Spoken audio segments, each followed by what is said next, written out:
You have probably heard of such an evil axis, a group of countries that, according to Western analysts, would represent a new authoritarian front against the West.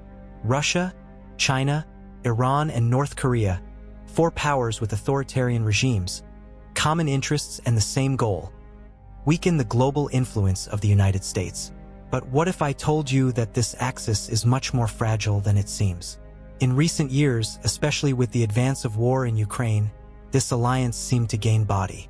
Russia, sanctioned and isolated, now has the strategic support of Tehran, which provided drones and missiles to Moscow. At the same time, Beijing intensified his oil and Russian gas purchases, ensuring the fuel needed to maintain Putin's war effort. On the other hand, North Korea, silent but active, sent weapons and soldiers to Russia, in a gesture that seemed to relive old covenants of the Soviet era. On the surface, it was indicated that this group was consolidating itself as a new geopolitical bloc, united by a speech against the international order led by the US. But Iran was enough to come into direct confrontation with Israel in one of the most tense moments of the conflict in the Middle East, so that the castle of letters would start to collapse. While Tehran was bombarded by American and Israeli forces, an immediate response from his great allies was expected. But what was seen was silence. Neither Moscow nor Beijing moved a finger. At most, they issued generic diplomatic communications, asking for moderation and dialogue. This has raised an essential question. Where is such solidarity between these countries? For many experts, this episode opened an uncomfortable truth. This autocratic axis was never indeed a formal alliance. It was at most a convenience grouping. Each of these countries has their own conflicts, their priorities, and their limits. While the West has alliances such as NATO, with clear clauses of mutual defense and integrated military presence, such an anto-educational axis lacks any real institutional structure. There are no compulsory pacts, joint commands, or unified strategies. The exception may be the relationship between Russia and North Korea. Recently, it was revealed that Moscow and Pyongyang signed a mutual military assistance agreement in case of aggression. And this pact was not just on paper. More than 14,000 North Korean soldiers have been sent to support Russia in Ukraine, and another 30,000 are planned. This cooperation dates back to the War of Korea and the old communist solidarity of the 20th century. An alliance with ideological roots but also practical. On the other hand, the relationship between China and Russia, though more recent, is marked by a strong personal bond among leaders. Even before the invasion of Ukraine, Xi Jinping and Vladimir Putin already publicly declared a boundless partnership. But is this partnership really so unlimited? What you see in practice is quite different. Despite funding much of the Russian war economy with the purchase of energy, China avoids the sending of heavy weapons. Beijing prefers to maintain discreet logistics and industrial support, helping Moscow to rebuild his defense base, but without directly committing to conflict. With Iran, the situation is even more delicate. Tehran is an Islamic theocracy, governed by religious leaders who impose an ultra-conservative view of society and politics. Both Moscow and Beijing face this model with suspicion. For the Russians, there is the fear that Islamic fundamentalism contaminates their own Muslim minorities. Already China faces internal rebellions in regions such as Xinjiang, where brutally represses the Muslims Uyghurs and Cossacks. That is, as much as they share the anti-American speech, China and Russia always keep Iran at a safe distance. And this distance became even more evident when the bombs began to fall. Alone, surrounded and waiting for a support that never came, Iran realized that such axis is but a broken mirror, beautiful from afar, but too fragmented to support any real solidarity. After Israeli and Americans' bombings against strategic facilities in Iran, the expectation was clear: some kind of allies' response. But Moscow just preferred to send a bureaucratic message, a diplomatic note that said very little and did even less. The day after the attacks, Iran's foreign minister was received in Moscow. And what did he take back? Only protocol phrases about concern for climbing and hope for a peaceful solution. No offer of military aid. No promise of joint retaliation. Nothing. And from China, an even more deafening silence. Xi Jinping, who had been presenting himself as a balanced global leadership, merely asking for calm. He generically condemned the use of force, but avoided any firmer positioning.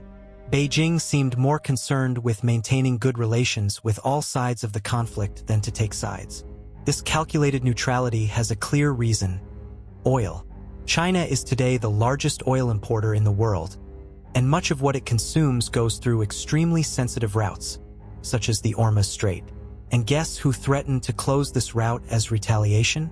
Exactly, Iran. More than 50% of the oil consumed by the Chinese goes through this strategic point. A block there would mean a direct and brutal impact on the Chinese economy. And it was precisely when this threat began to circulate that Beijing raised the tone, not against Israel or the US, but against Iran itself. Chinese authorities made it clear Tehran should not even consider closing the narrow. A direct message, almost threatened.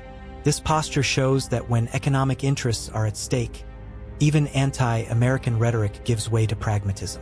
Meanwhile, China also invested in strategic relations with Iran's rivals. In 2023, for example, it was mediator in the rapprochement between Tehran and Saudi Arabia, two ancient regional enemies. He also intensified his ties with the United Arab Emirates and even Syria, then governed by Bashar al-Assad. But now, with Iran in a fragile position and Assad deposed, Beijing's posture has changed. In 2025, she adopts an even more cautious strategy: observing, calculating, avoiding risks, and never committing to threatening her economic and diplomatic goals, while Moscow also makes her own calculations. For Putin, stability in the Middle East goes through Israel and Arab countries, Russia's strategic allies in various military and commercial agreements. He would not hesitate to sacrifice Iran if it meant maintaining good relations with Tel Aviv or Riyadh.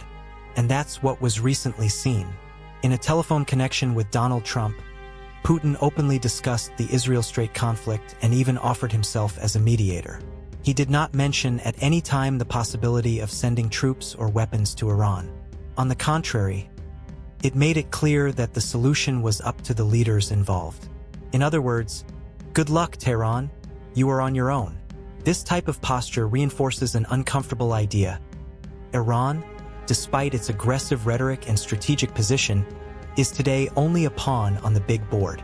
Neither Russia nor China are willing to endanger their greater interests because of the Ayatollah regime. They prefer to keep Iran as a functional ally, useful in peacetime, but completely disposable in times of war.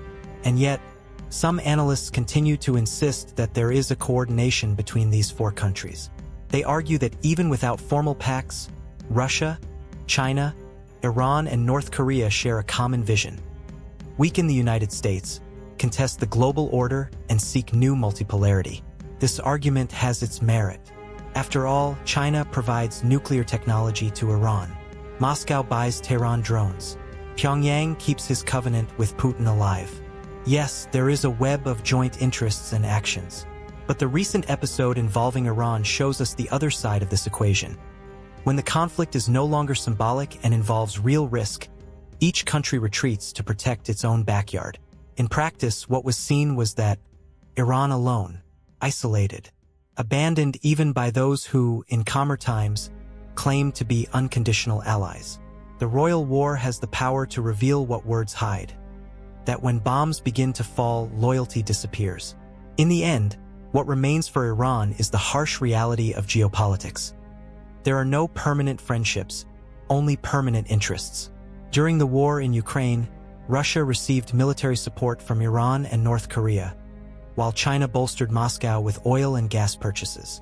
This led analysts to dub them an axis of authority regimes. What looked like a united front, a new global alliance against Western hegemony, was fragile, disconnected, and moved more for convenience than by loyalty. 111 to 138. Despite Iran facing direct conflict with Israel and strikes from the US, neither Russia nor China of the military aid, only diplomatic protests. This revealed the anti-Western axis is more rhetoric than solidarity. Russia, which depended on Iran for drones and technology, chose to maintain distance when the missiles began to fall over Tehran. China, even being an essential economic partner for Iran, has chosen silence. None of the powers was willing to burn out for a war that was not theirs. 215 to 244 Russia does maintain the military Munita assistance pact with North Korea and has fields of thousands of troops. By contrast, China-Russia ties, thought close, have clear limits. China supplies reconstruction aid but in heavy weapons. This contrast between relationships reveals the true state of global alliances. North Korea, despite the isolation, remains loyal to Moscow for historical and ideological reasons. China acts with strategic coldness, always prioritizing its commercial flows, its internal stability, and its international image. 323 to 526 Moscow and Beijing distrust Iran's theocratic regime, viewing its militant Islamic ideology as threat. China, juggling relations with Saudi Arabia and the UAE, and wary of disruptions to oil transit via the Strait of Hormuz, chose caution over confrontation. Iranian theocracy is seen as an unstable force. For Russia and China, she poses another risk than a reliable ally. None of them want religious fundamentalism gaining strength in their own borders. None are willing to associate your global reputation with a constantly challenged regime, threatens to block oil routes and causes your neighbors. For Beijing, even worse, a conflict in the Strait of Hormuz directly affects his economy. Therefore, when rumors arose that Iran could close this vital route, the Chinese were quick to send their message. Loud and sound, they made it clear, "Don't you dare to touch that way." This phrase, "dictates firmly," says more than any diplomatic speech. It shows that friendship has a limit, and this limit is the national interest. 06, 58, 07, 37 While some analysts see coordination among Iran, North Korea, Russia, and China in non-war times, the Iran case shows there's a binding alliance. Cooperation happens only when beneficial, not as a formal pact. In times of relative peace, there are exchanges, agreements, partnerships. Iran provides drones. China sends technology. Russia buys weapons. North Korea sends soldiers. But all this occurs within a clear logic. Mutual advantage, zero risk.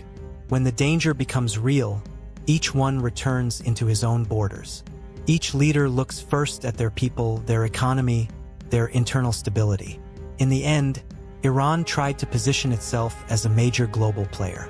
I wanted to show strength, challenge powers, provoke Israel and the US. But in doing so, he revealed how lonely he is. His allies used it while it was convenient. Now, which is surrounded and weakened, everyone moves away, as if they had never been by their side. And what do we learn from all this? That alliances made only on ideological discourses do not resist the impact of a missile.